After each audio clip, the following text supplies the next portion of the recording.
नमस्कार फ्रेंड्स, कैसे हैं आप सब। आशा करती हूँ सभी बहुत अच्छे हैं। मैं पूजा वेलकम करती हूँ आपका आपके अपने यूट्यूब चैनल अंकित वास्तु ज्ञान में। फ्रेंड्स, हम सभी जानते हैं कि कार्तिक के महीने की शुरुआत होने वाली है और इस पूरे महीने में भगवान विष्णु के साथ साथ माता तुलसी जी की भी पूजा करना बहुत ही शुभ माना जाता है, क्योंकि भगवान विष्णु को तुलसी बहुत प्रिय है। इसी कारण कार्तिक महीने में शालिग्राम के रूप में भगवान विष्णु जी का विवाह एकादशी के दिन करवाया जाता है। इस महीने में तुलसी जी की विधिवत रूप से पूजा करने से व्यक्ति को हर तरह के दुखों से छुटकारा भी मिलता है, साथ ही अकाल मृत्यु का भी डर खत्म हो जाता है। ये भी कहा जाता है कि तुलसी जी को घर में रखने से पॉजिटिव ऊर्जा घर में आती है, साथ ही धन से लेकर सभी प्रकार के सुखों में वृद्धि होती है। तो चलिए फ्रेंड्स, इस वीडियो के माध्यम से जानते हैं कार्तिक महीने में तुलसी जी की पूजा किस प्रकार करनी चाहिए, किस मंत्रों का जाप करना चाहिए, तुलसी जी की कहानी क्या है और तुलसी जी का क्या महत्व है।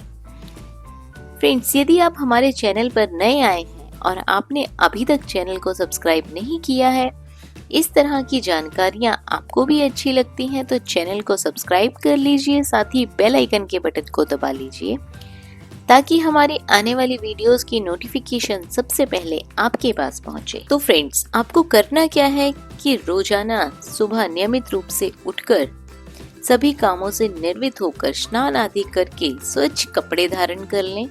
स्वच्छ कपड़े धारण करने के बाद एक लोटे में स्वच्छ जल भर लें। जल भरने के बाद तुलसी जी के गमले पर स्वास्तिक का चिन्ह बना लें। आप चाहे तो रंगोली भी बना सकते हैं। उसके बाद आपको अपनी पूजा शुरू करनी है। तुलसी जी की जड़ में धीरे धीरे जल अर्पित करते जाना है और साथ ही उसके मंत्रों का जाप करना है।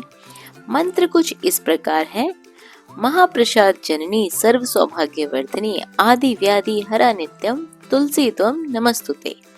फ्रेंड्स, इस मंत्र का आपको जल चढ़ाते समय जाप करना है। उसके बाद तुलसी जी के पौधे पे धूप दीप अर्पित करना है, धूप दीप दिखानी है। उसके बाद तुलसी जी के पौधे पर फूल अर्पित करें, माला अर्पित करें, सिंदूर अक्षत चुनरी चढ़ाएं। इसके बाद तुलसी माता को भोग लगाएं। तुलसी माता को भोग लगाने के बाद उनकी विधिवत रूप से आरती करें। फ्रेंड्स, आपको ध्यान रखना है कि आपको रविवार के दिन तुलसी जी को छूना नहीं है, ना ही रविवार के दिन तुलसी जी को पानी चढ़ाना है, क्योंकि इससे तुलसी छूने का दोष लगता है। आपको बता दूं कि जो लोग पूरे श्रद्धा भाव से नियमित रूप से तुलसी माता की पूजा करते हैं, उन पर मां लक्ष्मी प्रसन्न रहती है, उन्हें किसी भी चीज की कमी नहीं होती है। वहीं यदि बात की जाए तुलसी जी के महत्व की कि कार्तिक महीने में तुलसी पूजा का क्या महत्व है, तो फ्रेंड्स, हिंदू धर्म में कार्तिक महीने का बहुत ही ज्यादा महत्व है। जिस तरह सावन महीने में भगवान शिव को प्रसन्न करने के लिए शिव पार्वती की पूजा की जाती है, ठीक उसी प्रकार कार्तिक महीने में भगवान विष्णु को प्रसन्न करने के लिए विष्णु जी के साथ साथ तुलसी जी की पूजा भी की जाती है। ऐसा माना जाता है कि जो लोग कार्तिक महीने में तुलसी जी की रोज नियमित रूप से पूजा करते हैं, उनके जीवन में सुख और समृद्धि बनी रहती है। तो चलिए फ्रेंड्स, जानते हैं तुलसी जी की कहानी क्या है। फ्रेंड्स, एक समय की बात थी। तुलसी जी के पति जालंधर देवताओं से युद्ध कर रहे थे और जालंधर के युद्ध करते समय जालंधर देवताओं से हार नहीं पा रहे थे, क्योंकि तुलसी माता अपनी तपस्या में लीन थी। उनकी तपस्या में लीन होने के कारण जालंधर का अंत नहीं हो पा रहा था। इस तरह की समस्या को देख विष्णु जी ने जालंधर का रूप बनाकर वृंदा के सामने उपस्थित हुए और उन्हें अपनी तपस्या खत्म करनी पड़ी, जिस कारण जालंधर का अंत हो गया, यानी कि तुलसी माता के पति जालंधर का वध हो गया।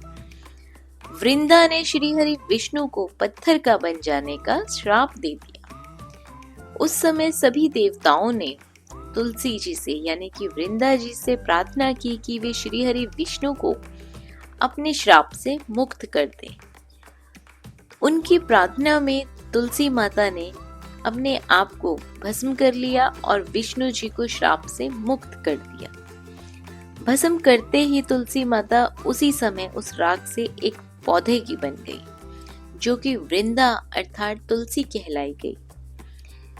उसी समय श्री हरि विष्णु ने निर्णय लिया कि मैं तुलसी को वरदान देता हूँ, मैं अपने श्राप के पश्चाताप में हमेशा शालिग्राम के रूप में तुलसी के चरणों पर पड़ा रहूंगा।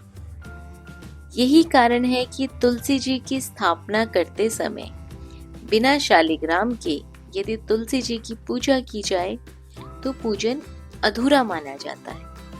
फ्रेंड्स, आपको बता दूं कि शालिग्राम का तुलसी में होना बहुत जरूरी है। शालिग्राम एक छोटे से काले से पत्थर के रूप में मिलते हैं, वही शालिग्राम की मूर्ति होती है।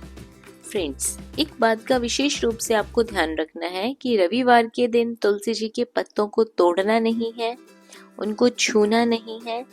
रविवार के दिन तुलसी को जल नहीं चढ़ाना है। आप भोग के लिए तुलसी के पुराने या नीचे गिरे हुए पत्ते इस्तेमाल कर सकते हैं। तो ये थी जानकारी कार्तिक महीने में तुलसी जी की पूजा किस प्रकार करनी है। वीडियो पसंद आई हो तो लाइक और शेयर जरूर करें। बने रहिए आपके अपने चैनल अंकित वास्तु ज्ञान में। धन्यवाद।